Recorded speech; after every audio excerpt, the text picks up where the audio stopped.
Good morning students. Hindi गद्य खंड के अंतर्गत जो हमारा प्रकरण चल रहा है वह है मुंशी प्रेमचंद द्वारा रचित कहानी। कल हमने इस कहानी का प्रथम भाग पढ़ा। उसमें हमने यह पढ़ा कि मृणाली कैलाश के जन्मदिन के उत्सव पर कैलाश से सांपों को दिखाने के लिए जिद करती है। आइए कहानी को आगे पढ़ते हैं।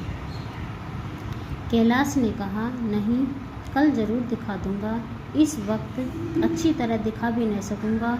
कमरे में तिल रखने की भी जगह नहीं, अर्थात मेहमानों से कमरा भरा पड़ा था। एक महाशय ने छेड़कर कहा, दिखा क्यों नहीं देते? जरा सी बात के लिए इतना टाल मटोल कर रहे हो। मिस गोविंद हरगिज ने मानना। देखिए कैसे नहीं दिखाते। मिस गोविंद या मृणाली के लिए कहा गया है। दूसरे महाशय ने और रद्दा चढ़ाया, मिस गोविंद इतनी सीधी और भोली है, तभी आप इतना मिजाज करते हैं। दूसरी सुंदरी होती तो इसी बात पर बिगड़ खड़ी होती। तीसरे साहब ने मजाक उड़ाया, अजी बोलना छोड़ देती, भला कोई बात है? इस पर आपको दावा है कि मृणाली के लिए जान हाजिर है। मृणाली ने देखा कि ये सौदे उसे रंग पर चढ़ा रहे हैं, बोली, आप लोग मेरी वकालत न करें, मैं खुद अपनी वकालत कर लूँगी। मैं इस वक्त सांपों का तमाशा नहीं देखना चाहती, चलो छुट्टी हुई। इस पर मित्रों ने ठहाका लगाया। एक साहब बोले, देखना तो आप सब कुछ चाहें, पर कोई दिखाई भी तो। कैलाश को मृणाली की झेपी हुई सूरत देखकर मालूम हुआ कि इस वक्त उसका इनकार वास्तव में उससे बुरा लगा है। ज्यों ही प्रीति भोज समाप्त हुआ और गाना शुरू हुआ, उसने मृणाली और अन्य मित्रों को सांपों के दरबे के सामने ले जाकर महुअर अर्थात बीन बजाना शुरू किया। फिर एक एक खाना खोलकर एक एक सांप को निकालने लगा। वह क्या कमाल था। ऐसा जान पड़ता था कि वे कीड़े उसकी एक एक बात, उसके मन का एक एक भाव समझते हैं। किसी को उठा लिया, किसी को गर्दन में डाल लिया, किसी को हाथ में लपेट लिया।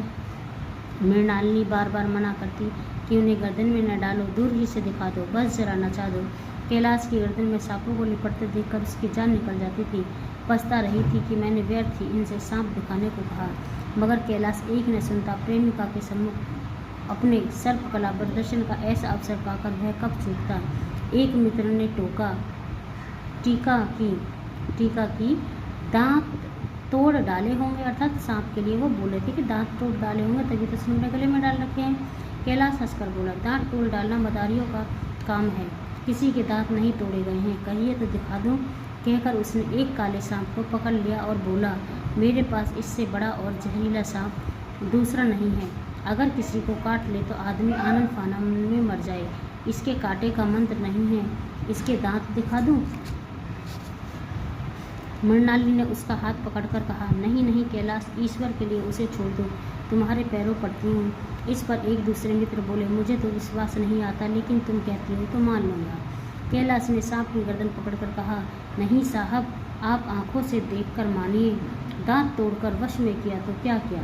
सांप बड़ा समझदार होता है। अगर उसे विश्वास हो जाए कि इस आदमी से मुझे कोई हानि न पहुँचेगी तो वह उसे हरगिज न काटेगा।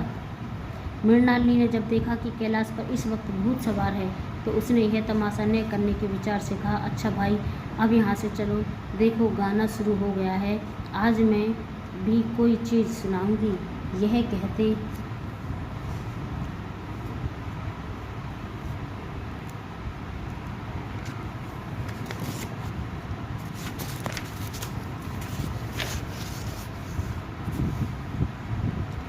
कहते हुए उसने कैलाश का कंधा पकड़कर चलने का इशारा किया और कमरे से निकल गई।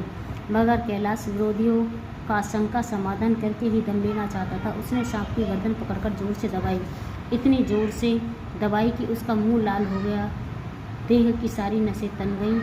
सांप ने अब तक उसके हाथों ऐसा व्यवहार न देखा था। उसकी समझ में नहीं आता था कि यह मुझसे क्या चाहते हैं। उसे शायद भ्रम हुआ कि यह मुझे मार डालना चाहते हैं, अतः वह आत्मरक्षा के लिए तैयार हो गया। कैलाश ने उसकी गर्दन खूब दबाकर मुंह खोल दिया और उसके जहरीले दांत दिखाते हुए बोला, जिन सज्जनों को शक हो आकर देख लो। आया विश्वास या अब भी कुछ शक है? मित्रों ने आकर उसके दांत देखे और चकित हो गए। प्रत्यक्ष प्रमाण के सामने संदेह को स्थान कहाँ। मित्रों की शंका निवारण करके कैलाश ने सांप की गर्दन ढीली कर दी और उसे जमीन पर रखना चाहा, पर वह काला गेहुवन क्रोध से पागल हो रहा था। गर्दन नरम पड़ते ही उसने सिर उठाकर कैलाश की उंगली में जोर से काटा और वहाँ से भागा।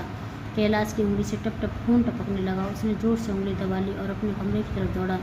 वहाँ मेज की दराज में एक जड़ी रखी हुई थी जिसे पीसकर लगा देने से घातक विष भी रफू हो जाता था। मित्रों में हलचल बढ़ गई थी। बाहर महफिल में भी खबर हुई। डॉक्टर साहब घबरा कर दौड़े। फौरन उंगली की जड़ कसकर बांधी गई और जड़ी पीसने के लिए दी गई। डॉक्टर साहब जड़ी के कायल न थे। वह उंगली का डसा भाग नस्तर से काट देना चाहते थे, मगर कैलाश को जड़ी पर पूर्ण विश्वास था। मृणालिनी पियानो पर बैठी हुई थी। यह खबर सुनते ही दौड़ी और कैलाश की उंगली से टपकते हुए खून को रुमाल से पोंछने लगी। जड़ी पीसी जाने लगी, पर उसी एक मिनट में कैलाश की आंखें झपकने लगी। होठों पर पीलापन दौड़ने लगा, यहाँ तक कि वह खड़ा न रह सका, फर्श पर बैठ गया। सारे मेहमान कमरे में जमा हो गए। कोई कुछ कहता था, कोई कुछ। इतने में जड़ी पिसकर आ गई। मृणालिनी ने उंगली पर लेप किया। 1 मिनट और बीता। कैलाश की आंखें बंद हो गईं। वह लेट गया और हाथ से पंखा झलने का इशारा किया। माँ ने दौड़कर उसका सिर गोद में रख लिया और बिजली का टेबल फैन लगा दिया। डॉक्टर साहब ने झुककर पूछा, कैलाश कैसी तबीयत है? कैलाश ने धीरे से हाथ उठा दिया, मगर कुछ बोल न सका। मृणालिनी ने करुण स्वर में कहा, क्या जड़ी कुछ असर न करेगी? डॉक्टर साहब ने सिर पकड़कर कहा, क्या बताऊं, मैं इसकी बातों में आ गया। अब तो नस्तर से भी कुछ फायदा न होगा। आधा घंटे तक यही हाल रहा। कैलाश की दशा प्रति क्षण बिगड़ती जाती थी, यहाँ तक कि उसकी आंखें पथरा गईं, हाथ पांव ठंडे हो गए, मुख की कांति मलिन पड़ गई, नाड़ी का कहीं पता नहीं। मौत के सारे लक्षण दिखाई देने लगे। घर में कोहराम मच गया। मृणालिनी एक और सिर पीटने लगी। माँ अलग पछाड़े खाने लगी। डॉक्टर चड्ढा को मित्रों ने पकड़ लिया, नहीं तो वह नस्तर अपनी गर्दन में मार लेते। नस्तर था चाकू। एक महाशय बोले, कोई मंत्र झाड़ने वाला मिले तो संभव है अभी भी जान बच जाए। एक मुसलमान सज्जन ने इसका समर्थन किया, अरे साहब, कब्र में पड़ी हुई लाशें जिंदा हो गई हैं, ऐसे ऐसे बाकमाल पड़े हुए हैं। डॉक्टर चड्ढा बोले, मेरी अक्ल पर पत्थर पड़ गया था कि इसकी बातों में आ गया। नस्तर लगा देता तो यह नौबत क्यों आती। बार बार समझाता रहा कि बेटा सांप न पालो, मगर कौन सुनता था।